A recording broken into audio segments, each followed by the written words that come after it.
মিঠু রায় চক্রবর্তীর লেখা গল্প অনুশোচনা। নিপা দেবী ও সুমন্তবাবুর একটিমাত্র পুত্র সন্তান। ছোট থেকে সোনার চামচ মুখে দিয়ে জন্মানো রোহন পরিবারের অত্যন্ত আদরের ছেলে। মা নিপা দেবী নিজের অস্তিত্ব ভুলে সবসময় ছেলের পিছনে পড়ে আছে। ছেলের পুষ্টিকর খাওয়া দাওয়া, স্কুল, কোচিং, ক্রিকেট, সাঁতার, আঁকা সবেতেই ছেলেকে এগিয়ে দিয়েছে। আবাসনে সবাই দেখত রোহনের পিছনে পিছনে ছাতার মতো সবসময় চলছে তার মা। এর ফলে ছোট থেকেই মা ছেলের মধ্যে দারুণ বন্ধুত্ব। রোহন অবশ্য মাকে নিরাশ করেনি। ছোট থেকে সে দারুণ মেধাবী। পড়াশোনা, ছবি আঁকা, খেলাধুলা সবেতেই সে তুখর। অনেক অনেক প্রাইজ নিয়ে এসেছে। ছেলেকে নিয়ে নিপা দেবীর অহংকার আরও বেড়েছে। আবাসনের প্রতিবেশীরা, বন্ধুবান্ধব সবাই এক বাক্যে স্বীকার করে রোহনের এত উন্নতির পিছনে, সাফল্যের পিছনে ওর মায়ের ভূমিকা অনেকখানি। পুত্রের গৌরবে মায়ের বুক ফুলে ওঠে। প্রতিটি পরীক্ষায় সাফল্যের সঙ্গে কৃতকার্য হয়ে রোহন যাদবপুরে ইলেকট্রিক্যাল ইঞ্জিনিয়ারিং পড়তে ভর্তি হয়। ছেলেকে একটা নির্দিষ্ট জায়গায় ভর্তি করে স্বস্তির শ্বাস ফেলে নিপা দেবী। যাক, ছেলেটা একেবারে ইঞ্জিনিয়ারিং হয়ে বেরোবে।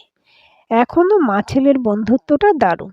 নিপা দেবী মাঝে মাঝে ছেলেকে ইয়ার্কি করে বলে, কলেজে সব করিস বাবা, তবে প্রেম টেম একটু বুঝে শুনে করিস। কারণ তুই যতই আকাশে ওর, বৌমা তো আমি আমার পছন্দে আনবো। চিরদিন তোর জন্য আমি সব কিছু পছন্দ করে দিয়েছি, তাই এবারও আমি আমার পছন্দে পুত্রবধূ আনবো। তাই এনো মা, তবে আমাকে এখন এসব কথা বলে বিরক্ত করো না।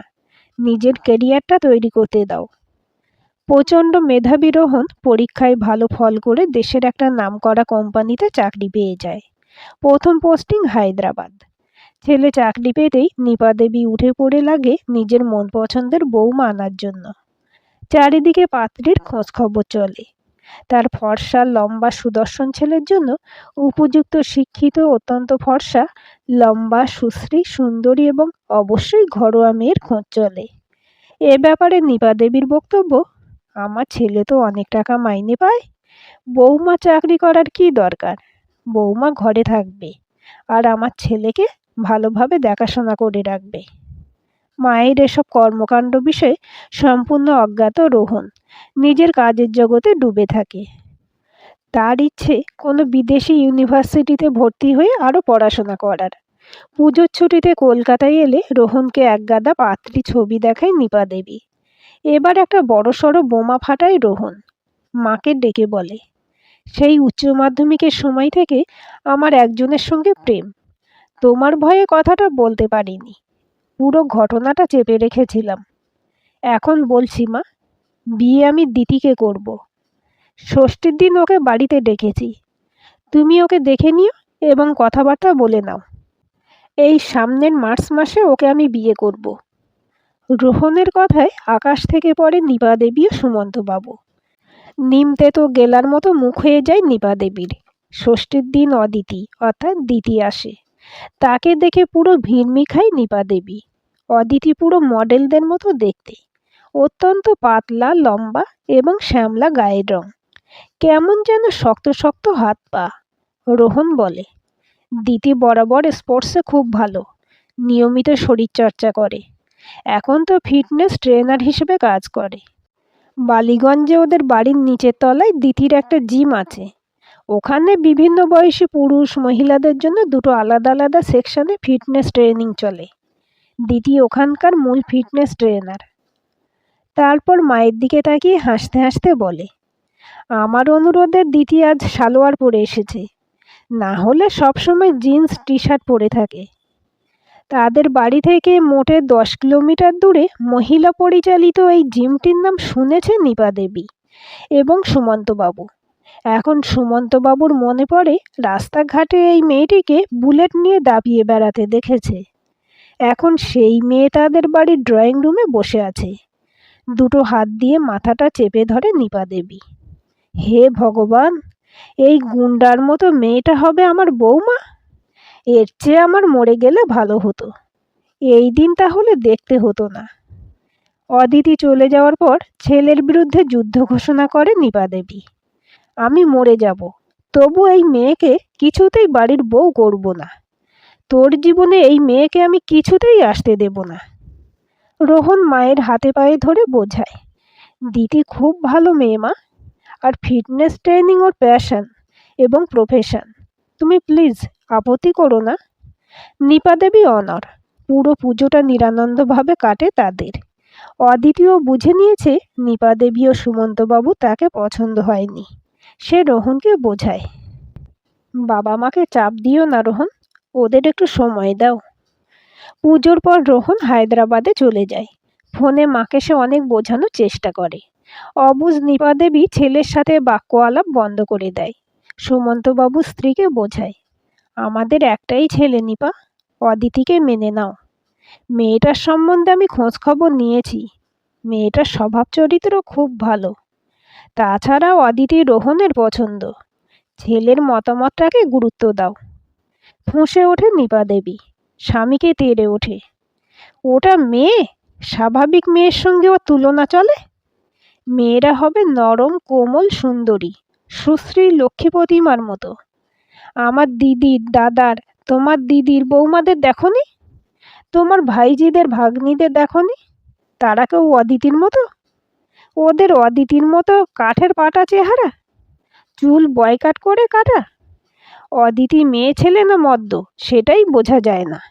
এমন হিজড়া মেয়েদের মতো কাটকাট চেহারা। ওকে নিয়ে লোক সমাজে বেরোনো যাবে না। সবাই আমাকে দেখে হাসবে গো। আমার বাবুর মাথাটা খারাপ হয়ে গেছে। ওই ডাইনি বাবুর মাথাটা খারাপ করে দিয়েছে। এখন বাবুর মনটা বদলাতে হবে। একটা অত্যন্ত সুন্দরী সর্বগুণ সম্পন্ন পুতুল পুতুল মেয়ের সঙ্গে বাবুর বিয়ে দিতে হবে। তাহলে দেখবে বাবু এই মদ্য অদিতিকে ভুলে যাবে। সুমন্তবাবু অস্থির হয়, তুমি ভুল করছো নিপা। তুমি কিন্তু বাবুর ব্যক্তিগত জীবনে হস্তক্ষেপ করছো। তুমি চুপ করো তো। বাবুর আবার ব্যক্তিগত জীবন কি? ছোট থেকে বাবু আমার আঁচলের তলায় মানুষ। বাবু আমার মতামত ছাড়া কোনো কাজ করে না। বাবুর ভালো মন্দ সব আমি বুঝি। আমি বাবুর মা। এক্ষেত্রে আমার কথা মতো বিয়ে করতে হবে বাবুকে। ক্রুর হাসি হাসে নিপা দেবী। তারপর একদিন অদিতির সঙ্গে দেখা করতে তার জিমে চলে যায়। সেখানে জিমে অনেক লোকের সামনে অদিতিকে চরম অপমান করে। মুখ লাল করে অদিতি শুধুমাত্র নিপা দেবী রোহনের মা বলে সব অপমান দাঁতে দাঁত চেপে সহ্য করে। পরে রোহনকে ফোন করে সব জানায়। মা আর হবু স্ত্রীর মধ্যে ঝামেলার খবর পেয়ে রোহন তাড়াতাড়ি কলকাতায় চলে আসে।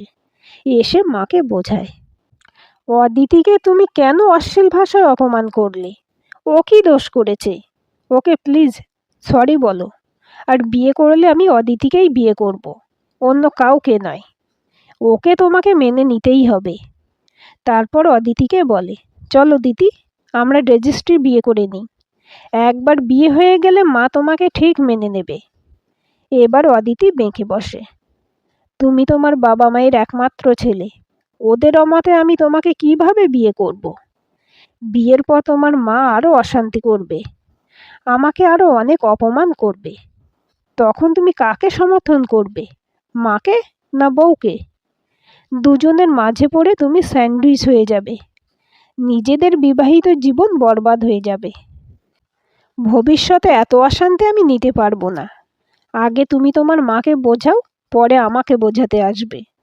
তোমার মায়ের অপমান সহ্য করে আমি তোমাকে বিয়ে করতে পারবো না, সরি। এমন বিয়ে করার চেয়ে আমার বিয়ে না করাই ভালো।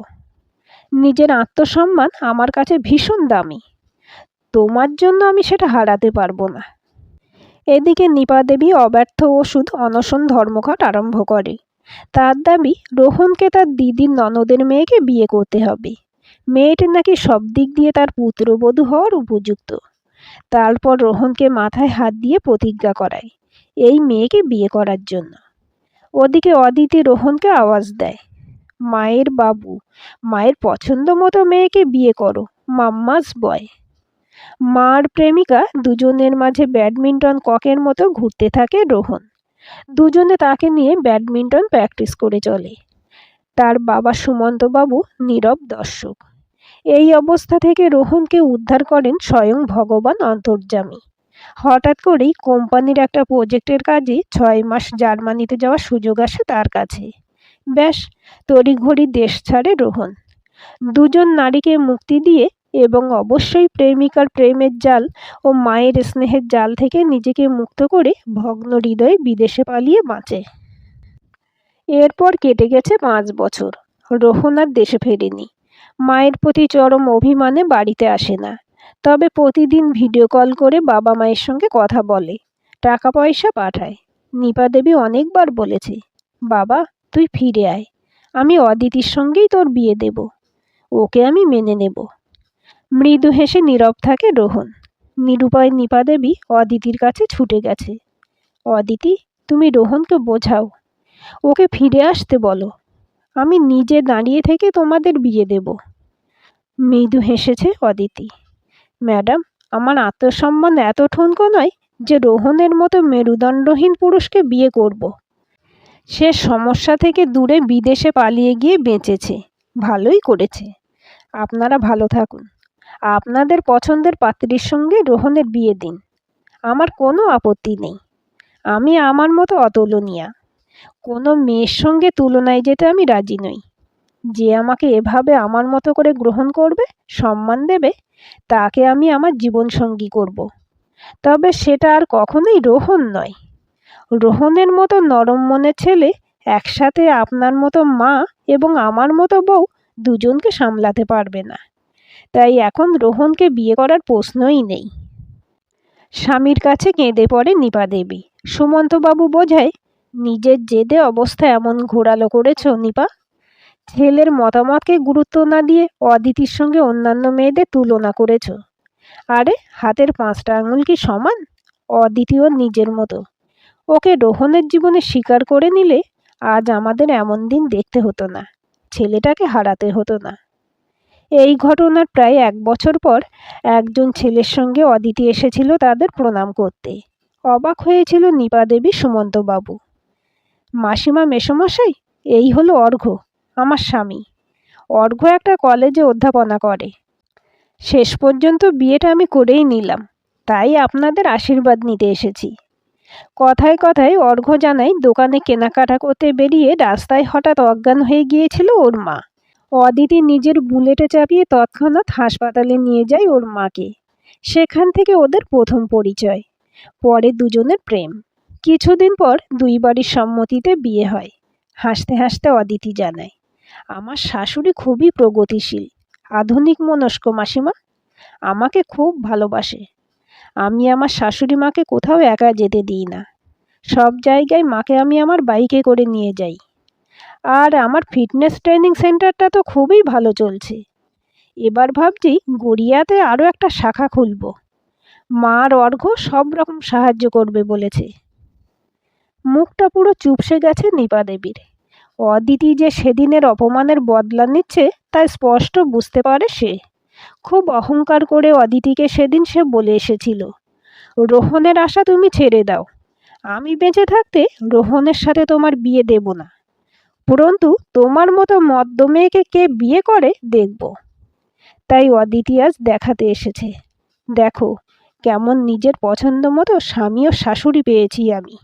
সবাই তোমার মতো রক্ষণশীল নিজের ছেলের জীবন নিয়ে অতিরিক্ত নজরদারি করা মানায়। শাশুড়িও মায়ের মতো মমতাময়ী, সাপোর্টিভ হতে পারে। অর্ঘ্যর মায়ের তুলনায় তুমি কতটা নিচু মানসিকতার মহিলা দেখো। নিপা দেবী চুপ থাকে। সুমন্তবাবু আশীর্বাদ করে, তুমিও অর্ঘ্য ভালো থেকো অদিতি, অনেক বড় হও মা। অদিতির বিয়ের 1 বছর পর রোহন জানায়, জার্মানিতে সে তার সহকর্মী জুলিয়াকে বিয়ে করেছে। বাবা মাকে ভিডিও কল করে জুলিয়াকে দেখিয়েছে। ইংরেজি জানে না বলে জুলিয়ার সঙ্গে একটাও কথা বলতে পারেনি নিপা দেবী। ফোনে ছেলে বৌমাকে দেখে শুধু কেঁদেছে। অনেকবার রোহনকে বলেছে, বাবা তুই জুলিয়াকে নিয়ে দেশে আয়, একবার তো ওদের চোখের দেখা দেখি। রোহনের সোজা উত্তর, না মা, জুলি তোমার মনের মতো বৌমা নয়। জুলির ভাষা, সভ্যতা, সংস্কৃতি, পোশাক সব আলাদা। তোমার সঙ্গে কোনো বিষয়ে ওর মিল হবে না। জুলিকে তুমি এর সঙ্গে ও তুলনা করে ছোট করবে, স্বামী হিসেবে সেটা আমি সহ্য করব না। তুমি তোমার মতো, জুলি ওর মতো, তাই জুলিকে নিয়ে তোমাদের কাছে আমি দেশে যাচ্ছি না। তোমরা ভালো থেকো। নিপা দেবীর চোখের জল এখন শুকিয়ে গেছে। মনে মনে শুধু অনুশোচনা হয় এখন। সুমন্তবাবু বলে, পৃথিবীতে প্রত্যেক মানুষ আলাদা নিপা, কারোর সাথে কারো তুলনা চলে না। এই সহজ সত্য কথাটা তুমি বুঝতে পারোনি বলে একমাত্র ছেলেকে জন্মের মতো হারালে। তোমার ছেলে অন্যান্য ছেলেদের তুলনায় অনেক ভালো ছিল, তোমাকে বন্ধুর মতো মান্য করত, কিন্তু তুমি ওর বন্ধু হতে পারোনি। তাই এক বুক অভিমান নিয়ে ছেলেটা দূরে সরে গেল। কি ক্ষতি হতো অদিতির সঙ্গে বাবুর বিয়ে দিলে? তাহলে ছেলেটা সুখে থাকতো, আমাদের কাছে থাকতো। দেখো, তোমার চিন্তা ভাবনা আর আমার চিন্তা ভাবনা সম্পূর্ণ আলাদা, তবুও আমরা এক ছাদের তলায় একসাথে আছি। বাবু আর অদিতিও থাকতো ওদের বৈপরীত্য নিয়ে, তুমি ওদের মাঝে ঢুকে বিপদটা বাড়ালে। অন্য ছেলে মেয়ের মায়ের সঙ্গে তুমি নিজের তুলনাটা করো তো নিপা। দেখো, নিজেকে টিপিক্যাল মা, একজন বোধবুদ্ধিহীন নিচু মানসিকতার মহিলা বলে মনে হবে, যে ছেলের মনের কথা না বুঝে, ছেলের সিদ্ধান্ত না বুঝে জোর করে নিজের মতামত ছেলের উপর চাপিয়ে দেয়। দেখো, এখন ছেলের চোখে তুমি কতটা নিচে নেমে গেছো। কখনো অন্যদের সঙ্গে নিজের তুলনাটা করেছো কি? স্বামীর কথায় কাঁদতে থাকে নিপা দেবী। মুখে আজ আর অনুশোচনার কোনো ভাষা বের হয় না।